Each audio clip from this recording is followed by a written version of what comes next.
Okay, so before I start, I just wanted to say, it seems that this year is the year of people falling out of flying objects out of the side. Why do I say this? Well, I saw Iron Man 3. It involved a lot of people falling out of the side of a plane with a massive hole in it, and Iron Man having to save them. Irrelevant? Well, I watched Star Trek Into Darkness. There's a massive hole in the spaceship and people are falling out. I watch Fast and Furious 6, and someone gets harpooned out of a hole in the side of a plane. And then I see a trailer for World War Z, and guess what? Many people fall out of the side of a flying plane. Just thought I'd add that. It seems like it's the year of people falling out of flying planes and objects, like spaceships. Now onto my review of The Hangover Part 3.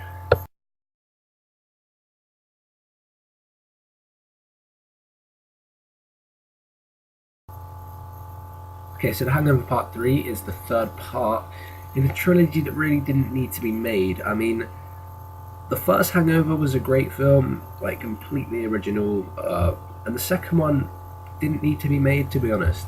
We didn't need that rehash of the original. I enjoyed it. It's an enjoyable film. Critics would disagree with me, but I did enjoy it.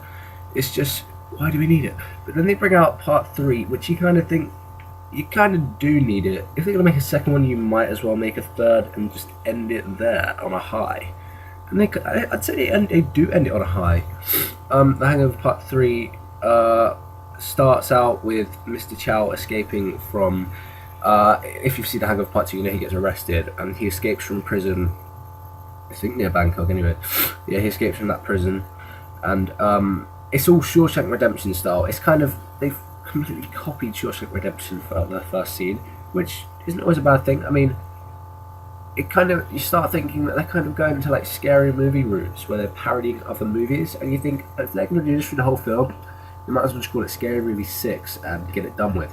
But they don't. They don't copy it for the whole film, and they do have an original, well, not an original story, but for the Hangover series, it's an original story. First off, there's no hangover, which you kind of think, there's no hangover in a Hangover movie? Well, what's going on? I mean, you kind of think, it does feel as if the movie's going, and it's like sort of slipping away from the Hangover. It's a completely new movie, just with the same actors. It kind of feels like that, but then by the end, there's a scene in the credits, which I won't ruin, but it's absolutely hilarious. There's a scene in the end where they go back to the roots of the Hangover 1 and 2, and you're thinking, I kind of want them to make a number 4. But then again, you think, we only need one. Then you think, one more? Don't do it. You don't want another one to happen. To be honest, you didn't want this one to happen, but it's here, and I will say it is an enjoyable movie. There are some good parts, and like there's some funny parts in the movie, and it's more of a sort of like action film sort of concept. There's sort of, because like you've got that action of the second one which they've added, but in this one there's so much more action. Like I'd say they sort of balance out the comedy and action, and the action is sort of like there's more action than comedy. It's like an action comedy now, if you know what I mean. Like, but it's not. There's some really funny parts, but it's not so funny like the first one had, like all that like every scene you're laughing out loud. This one doesn't have that, not at all.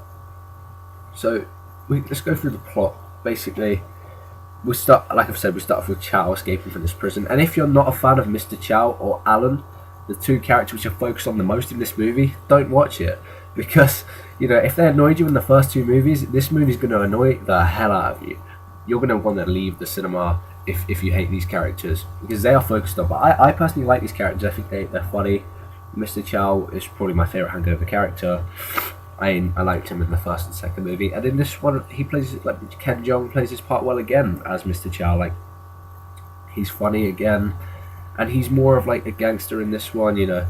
So basically the plot is John Goodman's character is a drug dealer, and well, let's start off from the very beginning. After Chow escapes from the prison, you've got Alan, who's a bit crazy now, to say the least. And a very, like, the most noticeable gag from the trailer is here. I'm not going to ruin it for you. I am going to ruin it for you because you know what it is by now. A giraffe's head totally goes through a car's windscreen. I mean, if that's your first sort of gag in a movie, then you know this movie is going to be over the top and crazy. And the movie is over the top and crazy. So yeah, the guys, the wolfpack, want to take Alan to a mental institution, and obviously he won't want to go in that. But yeah, they take him, and John Goodman's character rams them off the road, and says that Mr Chow has escaped from a prison, and he's stolen 21 million of gold from him, and that the wolfpack need to find Mr Chow and bring him back to him, basically, with his gold and money. If the concept sounds familiar, it is familiar, but not for the Hangover series. So they go and find Chow, and they have to go to like Las Vegas, and it's a final sort of like a wrap up of the trilogy, just getting Chow back to this John Goodman's character. And there are some surprise twists in the movie, and the characters, there's new characters. Melissa McCarthy's in it. I won't ruin who she is because that's kind of a big part. Not a big part, but it sort of like wraps up the trilogy to who she is anyway. Melissa McCarthy's in it. And you've got returning characters from the other two movies. I was very surprised not to see Mike Tyson here. But then I thought, I'm kind of glad Mike Tyson's not here because they overused him in The Hangover. Like, the first one, he was great. Second one, they should have used a different celebrity. So the third one, yeah, he's gone. And you're kind of surprised at that because you think he should be here to be wrapping up the trilogy. I mean, I know we didn't really, the second one he wasn't great, but the third one he kind of needs to be there to wrap up the trilogy, and he's not. And I was kind of surprised that the chapel owner who died in the first movie wasn't there, and I can't remember if he actually died in the second one. I can't even remember. I know he was a strip club owner in the second one. Maybe he did die, so that's why I wasn't there, like, for real this time. I don't know, something like that. But yeah, you're kind of surprised that these characters aren't there. But overall, The Hangover Part 3 is an enjoyable end to the Wolfpack trilogy that's kind of unneeded in the first place. It's an enjoyable end. I enjoyed it.